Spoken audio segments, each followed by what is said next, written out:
sirriitti na caqasii waan asitti himu. Tole. Tokkoffaa ishee dhiisuu qabda. Kuni waanuma hin danda'amnedha. Lammaffaa ishee dubbisuu qabdaan.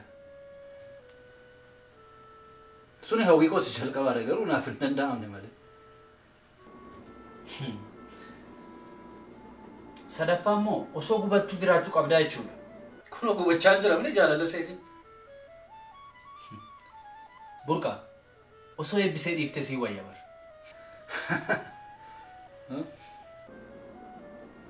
Lakkin ta'uu eette immoo waan isaa alkoolii kanaan owwaxaluu qofa.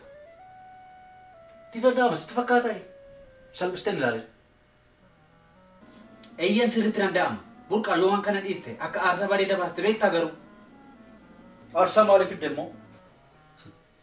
Eebbisee dhiisuu jechuun bara aarsaa guddaa baasuu jechuudha. Hariiroo riyaa kee waliin qabduuf.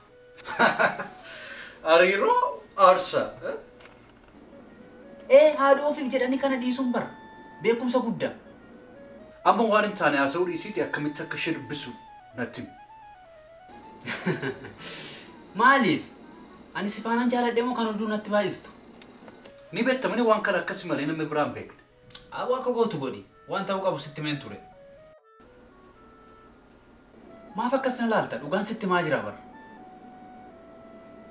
Atolu isaa baluus tumti dhaqinaa gaafadhu.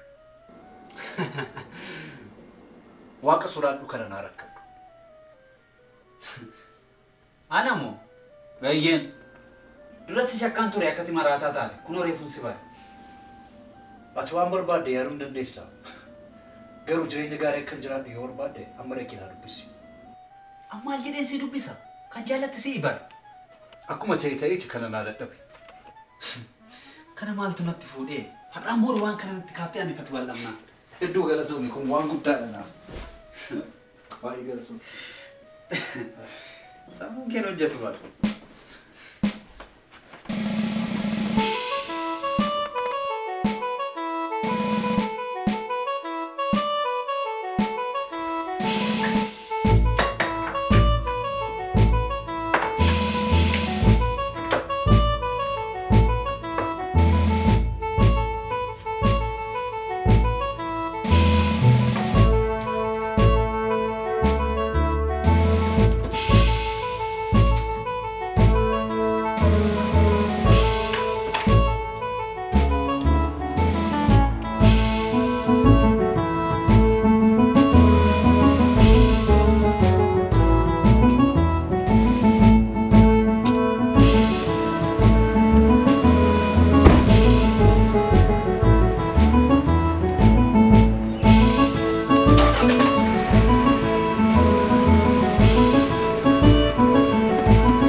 Akkam eebbisee kun caaliidha. Caalii akkam? Nagaa galata waaqa akkam jirtu? Dansaa hir'eessaa baate. Bakkuma badeen argame otoo wal agarree haasofne wayyuu samma. Haadhallee qoosuu kana dhiifne? Qoosaan jiru eebbisee si haasofsiisuu silan barbaadeef. Haadha moo? Eeyyen. Maal nagaami? Naguma si haasofsiisuu barbaadeetan. Amma garuu waa bituu bakka jira. Homaa rakkinaan qabu bakka jirtu dhufuu hin danda'an. Ayeeka. Tole fayyaa ta'e.